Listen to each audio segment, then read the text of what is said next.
이제 은행 업무 싹 바뀝니다. 문제는 이걸 모르고 은행에 방문했다가 난감한 일을 당하시는 분들이 많다는 건데요. 잘못했다간 국세청에 신고가 들어가고 심한 경우 경찰 조사까지 받아야 한다는 겁니다. 그래서 준비했습니다. 요즘 싹 바뀐 은행 업무 6가지 미리 알고 방문하시길 바랍니다. 오늘 내용은 주변 분들께도 꼭 공유해 주셔서 절대 난감한 일 없으시길 바랍니다. 시니어 전성시대 지금 시작합니다.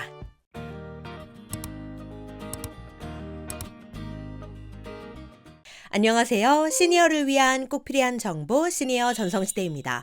우리 시니어님들께서는 은행 업무 보러 아무래도 은행을 종종 방문하시는 편이시죠. 그런데 이 은행 업무도 싹 바뀌었습니다. 이걸 모르고 이용했다간 난감한 일을 당하실 수도 있는데요. 그러니 오늘 내용 끝까지 보시고 혜택은 챙겨가시고 주의하실 점은 미리 기억해 주시길 바랍니다. 그럼 지금부터 싹 바뀐 은행 업무 6가지 하나씩 알려드리도록 하겠습니다. 자, 우선 첫 번째 내용은 혜택부터 알려드리겠습니다. 그것은 바로 ATM 수수료 면제인데요. 주요 시중은행들이 65세 이상 어르신을 대상으로 ATM 기기 이용 수수료를 면제하는 정책을 시행 중에 있습니다. 국민, 하나, 신한, 우리, 농협, 기업, 경남은행 등 시중은행은 65세 이상 고령층을 대상으로 ATM 이용 수수료 면제 혜택을 제공하고 있는데요. 하지만 은행마다 적용 시기가 다르고 또 홍보가 덜 되다 보니 이걸 몰라서 못 받는 분들이 많다고 합니다. 또한 은행마다 이 혜택의 범위가 조금씩 다릅니다. 영업시간 내에 ATM 수수료 면제인 곳들도 있고 영업시간 외에도 면제인 곳들도 있으니 자주 거래하시는 은행을 통해서 꼭 확인해 보시기 바랍니다. 자, 이어서 두 번째는 바로 ATM 입출금 한도 변경인데요. 보이스피싱 범죄가 날로 진화하며 피해액이 커지고 있는 만큼 금융위원회에서는 금융 분야 보이스피싱 대응 방안을 발표했습니다. 그 대표적인 내용 중에 하나가 바로 ATM 무통장 입출금 한도 축소인데요. 즉 ATM을 통해 카드나 통장 없이 계좌번호만으로 입금할 수 있는 금액의 한도가 기존 100만 원에서 50만 원으로 축소된다는 겁니다.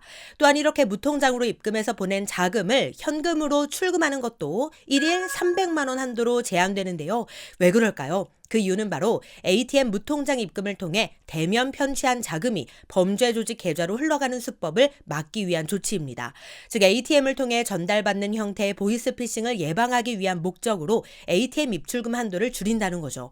이렇게 한도를 줄여 거액을 여러 번 나누어 송금하게끔 하면 아무래도 보이스피싱 수거책의 검거 가능성을 또 높일 수 있기 때문이라고 합니다. 저 관련하여 세 번째 내용도 주목해 주셔야 하는데요. 그것은 바로 맞춤형 문진표 작성입니다. 은행에서 500만 원 이상의 고액 현금을 인출하기 위해서는 맞춤형 문진표라는 걸 작성해야 하는데요. 이건 역시 보이스피싱 피해 예방을 위한 절차입니다. 금감원에 따르면 최근 보이스피싱 범죄는 피해자가 피해금을 이체하는 계좌이체형은 감소하는 반면 피해자를 직접 만나 현금을 가로채는 대면 편취형은 급증하고 있다고 하는데요. 전체 보이스피싱 피해 건수 중 대면 편취형의 비중이 무려 73.4%나 된다고 합니다. 진짜 어마어마한 수치인데요. 따라서 은행 창구에서 500만 원 이상 현금을 찾을 때 미리 문진표라는 걸 작성하게끔 해서 이게 보이스피싱은 아닌지 확인하려는 거죠. 조금 번거롭겠지만 꼭 필요한 절차라고 보이는데요. 또한 성별과 연령에 따라 문진표 내용도 달라진다고 합니다. 예를 들어 30대 남성은 대출 빙자형 사기 피해 비중이 높았고 60대 여성은 가족 사칭형 사기 피해 비중이 높았다고 하는데요. 이를 반영해서 고객의 연령, 성별, 인출 금액 등에 따라 문진표를 구성했다고 합니다. 그러다 보니 문진표를 작성하는 과정에서 고객 스스로 사기당하고 있음을 자각할 가능성이 높다고 하는데요. 따라서 문진표를 통한 피싱 예방 효과가 높을 것으로 기대한다고 합니다. 자, 이어서 네 번째 내용도 같이 기억해 주셔야 하는데요. 그것은 바로 고액 현금 거래 보고 제도입니다. 은행에서 현금으로 1,000만 원 이상 찾으려고 하면 창구 직원이 사용 용도를 묻는 것이 의무인데요. 출금만 그럴까요? 입금도 마찬가지입니다. 내 돈 내가 찾겠다는데 그걸 왜 따져? 이렇게 기분 나쁠 수도 있는데요. 그런데 법이 그렇게 되어 있습니다. 이게 바로 고액 현금 거래 보고 제도라는 건데요.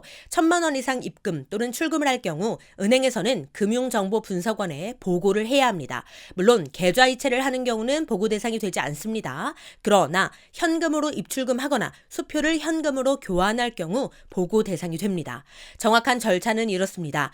같은 금융기관에서 하루 1,000만 원 이상 현금을 지급 또는 영수할 경우 거래자의 신원, 거래 일시, 거래 금액 등 거래 내용이 금융정보분석원에 자동 보고되는데요. 이후 자금 세탁이 의심되는 등 수사 및 조사에 필요하다고 인정되는 경우에 한해 검찰, 경찰, 국세청 등 8개 기관에 정보를 제공하게 됩니다. 즉 국세청 조사가 나올 수도 있다는 거죠. 이거 좀 무서운데요. 물론 모든 1,000만 원 이상 현금 입출금이 다 국세청 조사 대상이 되는 건 아닙니다. 그런데 이러한 제도가 갑자기 생긴 거냐고요? 그렇진 않습니다. 고액 현금 거래 보고 제도는 자금 세탁 방지 제도를 선진화하기 위한 목적으로 2006년부터 시행되고 있는 제도인데요. 초반에는 기준 금액이 5천만 원이었습니다. 그러다가 2010년에 2천만 원으로 바뀌었는데요. 이게 다시 2019년 4월에 1,000만 원으로 하향 조정된 겁니다. 그만큼 더 까다로워진 거죠. 그런데 문제는 고액 현금 거래를 할 일이 많지 않은 일반인들은 이러한 제도가 있는지조차 모르고 있다가 급하게 현금을 입출금할 일이 생겼을 때 1,000만 원 이상 입출금을 했다가 난감한 상황을 겪는 일이 많다는 건데요. 그제서야 이러한 제도가 있었다는 걸 알게 되는 거죠. 그렇기 때문에 이러한 내용은 살다가 혹시나 고액의 현금 거래가 필요한 때에 난감한 일을 당하지 않도록 미리 꼭 알아두시는 게 좋습니다. 이제 1,000만 원 이상 은행에서 입출금을 하면 금융당국에 보고가 들어간다는 것 꼭 기억하시고 주의하시기 바랍니다. 자, 이어서 5번째는 바로 비대면 계좌 개설 시 본인 확인 강화입니다. 비대면 계좌 개설 과정에서 신분증 사본을 통해 실명을 확인하는 과정이 신분증 위조 또는 도용에 취약하다는 지적이 있었는데요. 이러한 점을 개선하기 위해 비대면 계좌 개설 시 본인 확인을 강화한다고 합니다.